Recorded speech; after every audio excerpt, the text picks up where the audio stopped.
La mariée gifla la serveuse noire âgée, en plein jour de son propre mariage, sans imaginer un seul instant qu'il s'agissait de la mère adoptive du marié. La claque résonna dans la salle de cristal comme un coup de tonnerre.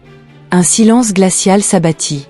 Les 300 convives se figèrent, leurs verres levés, fixant la femme de 64 ans qui vacillait, une main tremblante posée sur la marque rouge qui apparaissait sur sa joue sombre. Espèce d'incapable. Ma robe à 500 000 $ est ruinée. Hurla Victoria, la mariée, les yeux bleus acier brûlants de rage, en montrant les gouttelettes de champagne qui avaient taché la soie italienne de sa tenue. Quel établissement peut bien engager des personnes pareilles pour servir lors d'un vrai mariage? La serveuse, vêtue d'un uniforme noir impeccable, ses cheveux gris tirés en un chignon discret, reste à droite, avec une dignité qui contrastait brutalement avec l'hystérie de la jeune femme de 28 ans. Madame Ruth avait travaillé lors de centaines d'événements au cours de ses 40 années de carrière, mais jamais elle n'avait subi une telle humiliation. La grande salle de bal de l'hôtel métropolitain ressemblait à un véritable conte de fées modernes. Fleurs blanches importées des Pays-Bas, lustre en cristal baccarat, et un gâteau à 5 étages valant plus qu'une année de salaire de la plupart des employés présents. Victoria avait tout planifié dans les moindres détails. Après tout, épouser David Thompson, héritier d'une des plus puissantes fortunes immobilières du pays, exigeait la perfection absolue. Que quelqu'un la dégage de ma vue avant que j'appelle la sécurité. Crachatait-elle, sa voix amplifiée par le micro encore accroché à sa robe. Les serveurs s'immobilisèrent. Certains invités chuchotaient avec nervosité. À la table d'honneur, les parents de Victoria souriaient, visiblement satisfaits. Enfin quelqu'un qui, selon eux, remettait ces gens à leur place. Madame Ruth se pencha sans un mot pour ramasser les éclats de cristal sur le sol en marbre. Ses mains, marquées par des décennies de travail acharné, tremblaient légèrement, non de peur, mais d'une douleur bien plus profonde que l'humiliation publique. Personne, dans cette salle luxueuse, ne savait qu'il y a 22 ans, cette même femme avait recueilli un garçon de 8 ans abandonné sous la pluie à Détroit.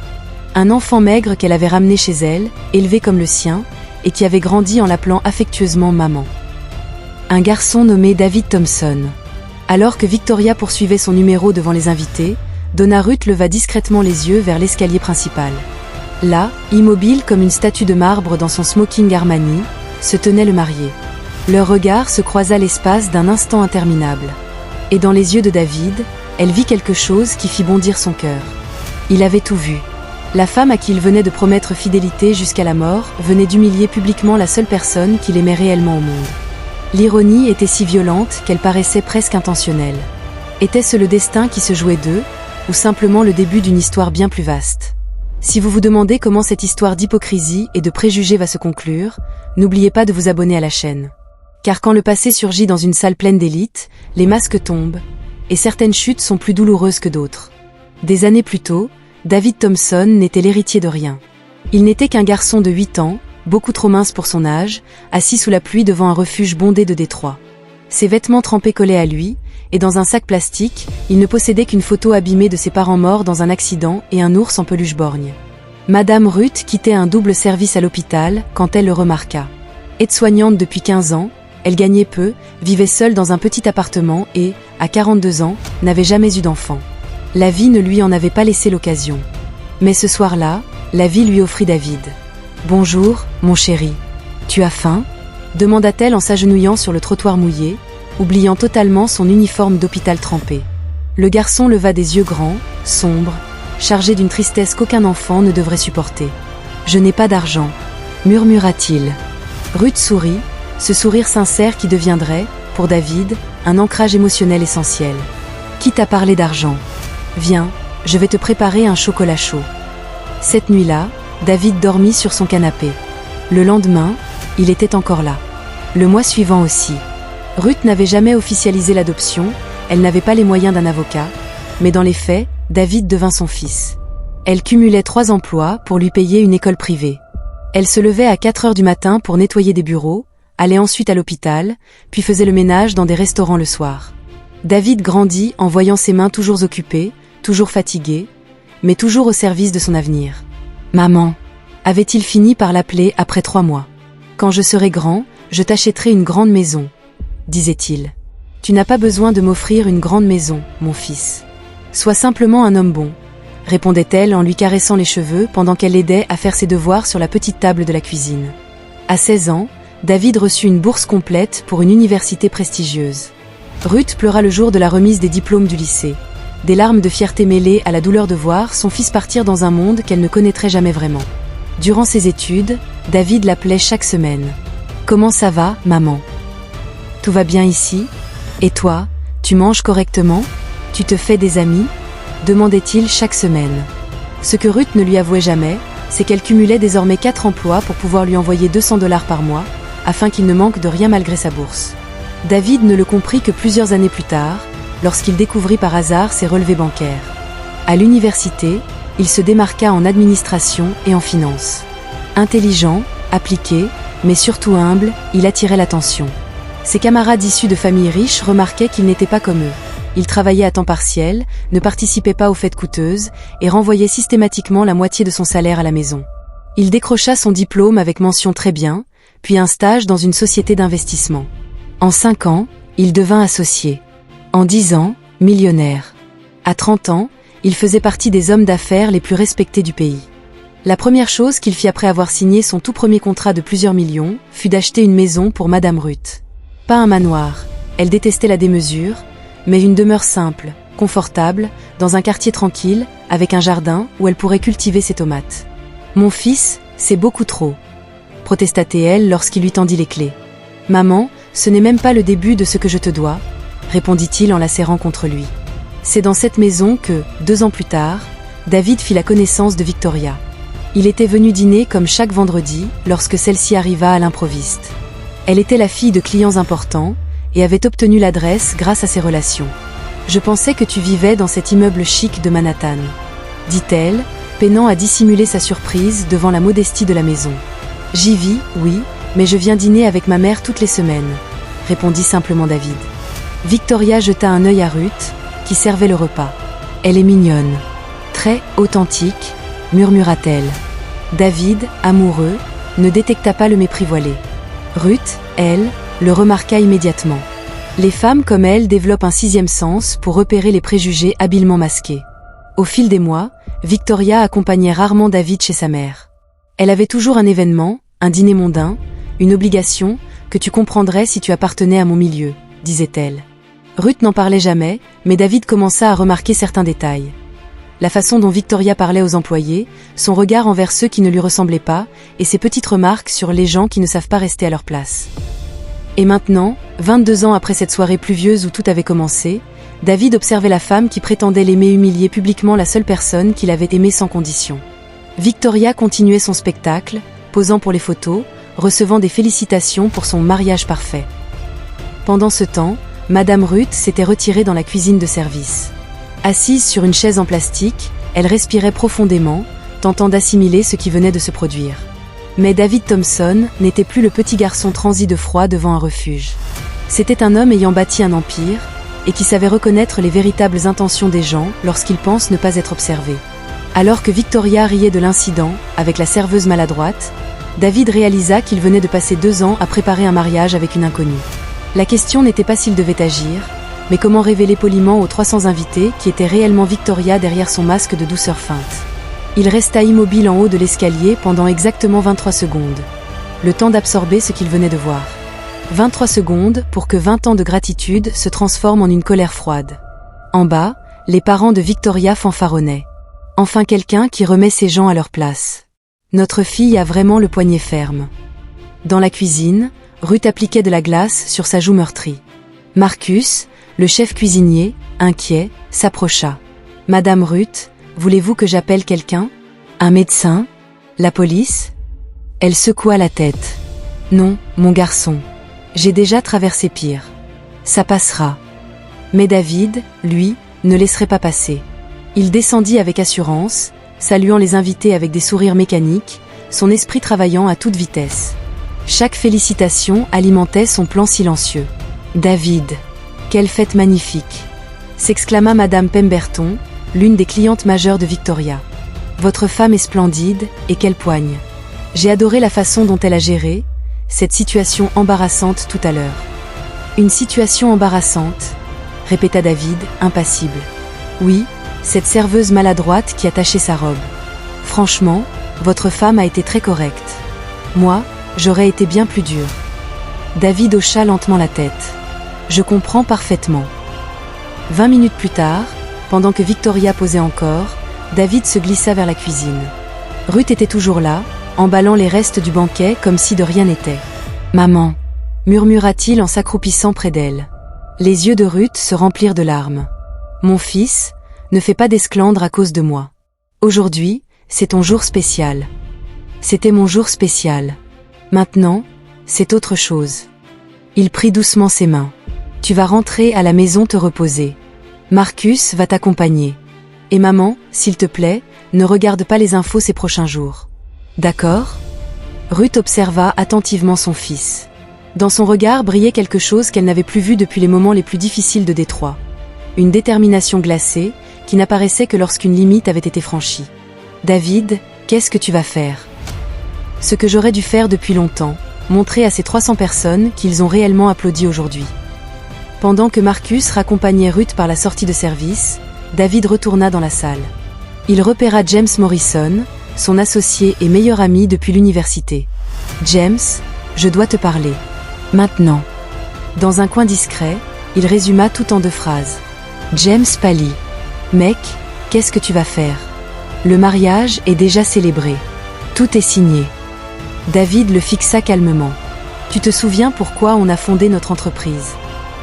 Pour prouver que des gens comme nous pouvaient réussir sans renier nos valeurs. » Exactement. Et aujourd'hui, je me rends compte que je suis marié à tout ce contre quoi nous nous sommes battus.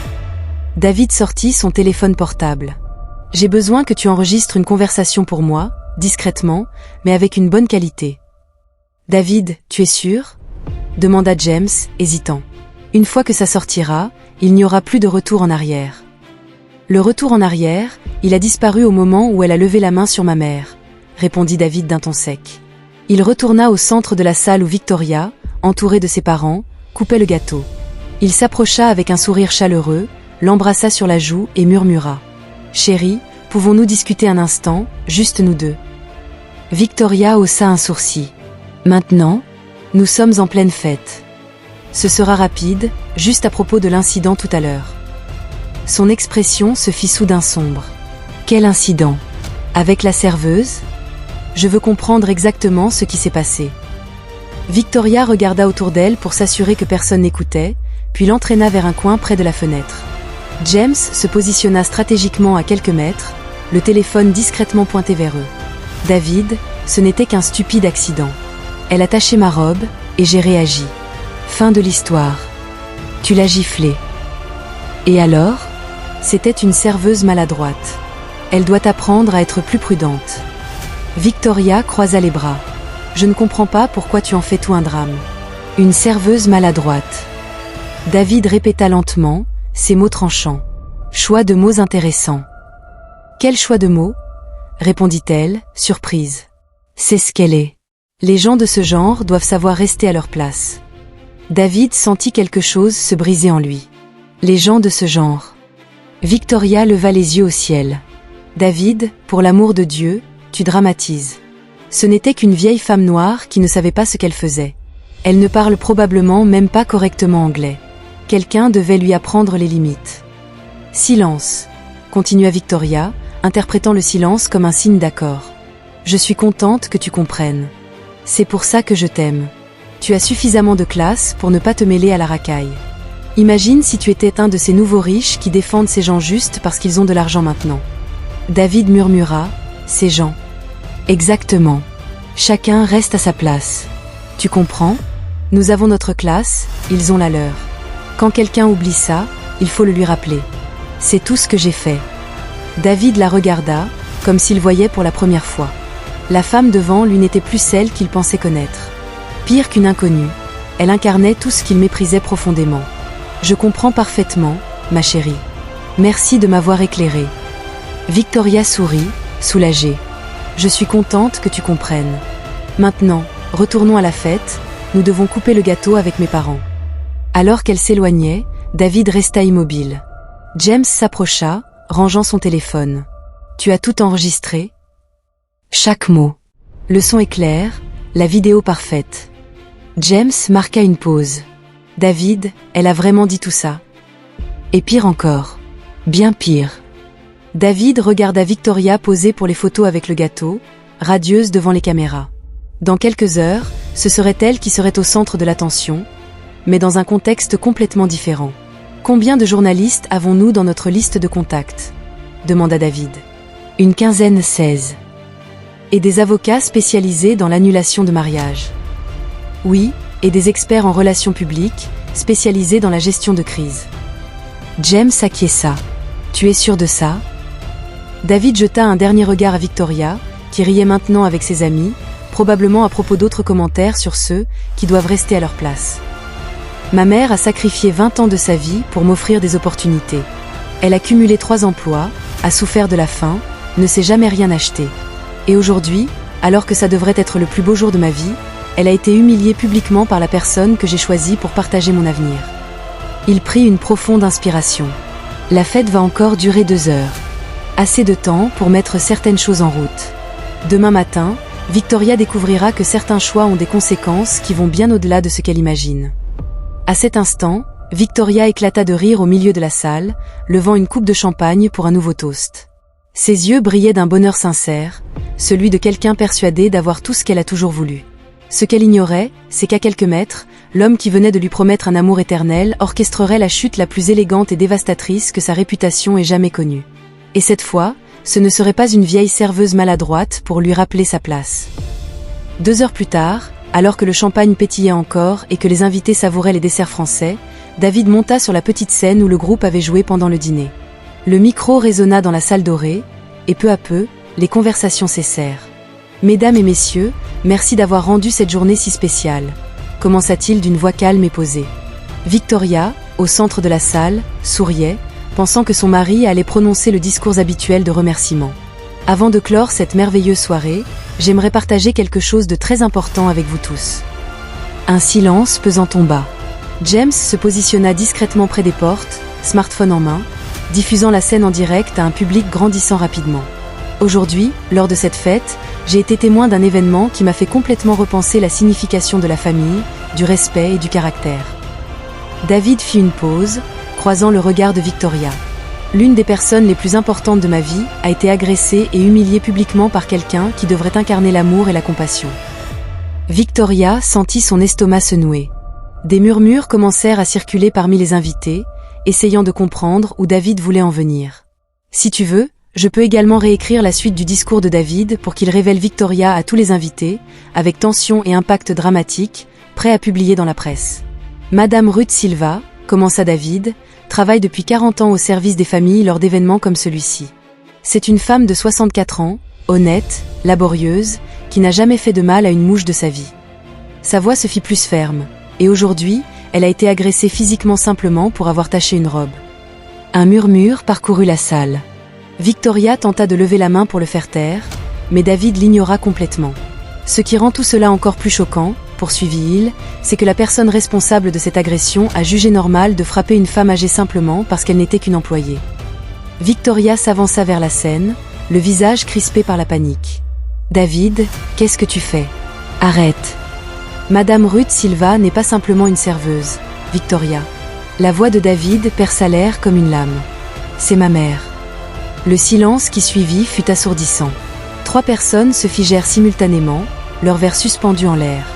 Victoria resta au milieu du chemin, le visage blême. « Ma mère adoptive, continua David, m'a trouvé orphelin à l'âge de 8 ans, m'a élevé seul, a cumulé 3 emplois pour payer mes études et a sacrifié toute sa jeunesse pour que je puisse être ici aujourd'hui devant vous tous. » Les téléphones portables s'élevèrent comme une forêt numérique. La diffusion en direct de James avait déjà atteint des dizaines de milliers de spectateurs et le nombre augmentait rapidement. Et il y a seulement 2 heures, ma femme, la femme à qui je viens de promettre amour et fidélité, a giflé la personne qui est responsable de tout ce que je suis aujourd'hui. Victoria tenta de parler, mais aucun son ne sortit. Les invités, instinctivement, commencèrent à s'éloigner d'elle. « Vous pensez peut-être que j'exagère ?» poursuivit David en sortant son smartphone. « Vous croyez qu'il s'agissait d'un simple malentendu ? Très bien. Écoutons Victoria elle-même. » D'un simple toucher de l'écran, la voix cristalline de Victoria se fit entendre dans les haut-parleurs. Ce n'était qu'une vieille femme noire qui ne savait pas ce qu'elle faisait. Elle ne parle probablement même pas correctement anglais. Quelqu'un devait lui apprendre ses limites. Des éclats de consternation traversèrent la salle. Des mains se portèrent à la bouche, choquées. Ces gens doivent connaître leur place, continua l'enregistrement. Nous avons notre classe, ils ont la leur. Quand quelqu'un oublie ça, il faut le lui rappeler. Victoria resta figée au milieu de la salle, entourée de regards horrifiés et méprisants. Ceci a été sorti de son contexte, cria-t-elle désespérée. David haussa un sourcil. Le contexte où vous qualifiez ma mère de racaille et affirmez qu'elle doit rester à sa place. L'enregistrement reprit. Heureusement que tu comprends. C'est pour ça que je t'aime. Tu as suffisamment de classe pour ne pas te mêler à la racaille. Le père de Victoria, assis à la table d'honneur, devint cramoisi. D'importants hommes d'affaires commencèrent à se lever pour quitter discrètement la salle. Madame Pemberton, qui quelques heures plus tôt louait Victoria, la regardait maintenant avec un mépris évident. 36 minutes, annonça calmement David. C'est le temps qu'il a fallu pour que les contrats publicitaires de Victoria soient annulés après que James ait commencé la diffusion en direct. Victoria se précipita sur scène. Tu ne peux pas me faire ça. Nous sommes mariés. David sortit une enveloppe de la poche intérieure de son smoking. En fait, si. Voici les papiers d'annulation que mon avocat a préparés. Les mariages fondés sur la fraude, comme le fait de cacher sa véritable nature, peuvent être annulés immédiatement. Une fraude ? Quelle fraude ? S'écria Victoria, hystérique. Tu as passé 2 ans à me convaincre que tu étais honnête. Cela s'appelle une fraude émotionnelle. David descendit de la scène et lui tendit l'enveloppe. De plus, maltraiter une personne âgée est un crime fédéral. Ma mère a déjà porté plainte. Ta mère. Victoria éclata d'un rire désespéré. Cette femme n'est pas ta vraie mère. Un silence absolu s'installa à nouveau. David s'avança, la voix basse mais audible pour tous. Victoria, elle m'a donné plus d'amour en 20 ans que tu n'as réussi à simuler en 2. Qui est vraiment ma famille, à ton avis ? À ce moment, Madame Ruth apparut à l'entrée de la salle. Elle était revenue chercher son sac à main. Voyant l'agitation, elle s'arrêta, hésitante. David s'approcha. « Maman, viens ici. Il y a des gens qui doivent te connaître comme il se doit. » Avec une infinie tendresse, il lui offrit son bras. Ensemble, ils traversèrent le centre de la salle sous le silence absolu de 300 invités embarrassés. « Voici Madame Ruth Silva », annonça David. Infirmière retraitée, bénévole dans 3 organisations caritatives et la femme la plus digne que j'ai jamais connue. Pour moi, elle sera toujours simplement maman. Victoria regardait, pétrifiée, tandis que les invités, quelques minutes auparavant flatteurs envers elle, s'inclinaient respectueusement pour saluer Madame Ruth. Le changement de pouvoir dans la salle était palpable et dévastateur. Le mariage est annulé, dit David à Victoria pour la dernière fois. Les agents de sécurité vont vous escorter dehors. Vos affaires vous seront envoyées demain. Alors que Victoria était conduite dehors en criant, protestant et menaçant de poursuivre en justice, Madame Ruth toucha doucement le bras de son fils. « Mon fils, tu n'avais pas besoin de faire ça pour moi. » David embrassa son front. « Maman, si, il le fallait. Certaines leçons ne peuvent être enseignées que publiquement. » Au moment où les portes se refermèrent derrière Victoria, les téléphones de la salle vibrèrent en même temps. Une vidéo virale. Une mariée agresse une femme âgée lors d'un mariage et découvre qu'il s'agissait de la mère du marié. En moins d'1 heure, la vidéo avait déjà été vue 3 millions de fois. Victoria avait perdu non seulement son mari, mais aussi sa réputation. Elle venait de comprendre que sous-estimer une famille digne pouvait coûter bien plus qu'une simple robe tachée. 3 mois plus tard, la vidéo avait atteint 50 millions de vues. Sa carrière d'influenceuse avait disparu. Les marques annulèrent des contrats millionnaires avant le lever du soleil. Son appartement de Manhattan, hypothéqué pour payer ses avocats, ne pouvait effacer son humiliation. Elle travaillait désormais comme vendeuse dans un grand magasin de banlieue, utilisant son nom de jeune fille et priant pour ne pas être reconnue. Ironiquement, la vie l'avait placée exactement là où elle avait toujours méprisé le travail ordinaire. David, lui, connaissait un succès éclatant et mérité. Après l'épisode, l'entreprise technologique de David a connu un afflux massif de nouveaux clients. Les gens désiraient travailler avec un homme qui plaçait les valeurs familiales avant les conventions sociales. En l'espace d'1 semaine, il fit la une de 3 magazines économiques. Madame Ruth devint une figure respectée dans la ville. Elle reçut de nombreuses invitations pour intervenir lors de conférences sur la dignité et la persévérance, mais elle déclina la majorité d'entre elles, préférant continuer son engagement bénévole auprès des personnes âgées isolées. « Mon fils, lui dit-elle un vendredi soir, la renommée s'évanouit, mais le caractère reste. » Le procès pénal contre Victoria se conclut par des travaux d'intérêt général et une lourde amende. Pendant 6 mois, ironiquement, elle servit des repas à des personnes âgées démunies, sous la surveillance directe de Madame Ruth, qui veillait personnellement à ce qu'elles comprennent la leçon. James captura discrètement une de ces séances. Victoria, les cheveux attachés, vêtue d'un uniforme simple, distribuait de la soupe à des dames du même âge que Madame Ruth. La différence avec la fiancée arrogante d'il y a quelques mois était frappante et parfaite.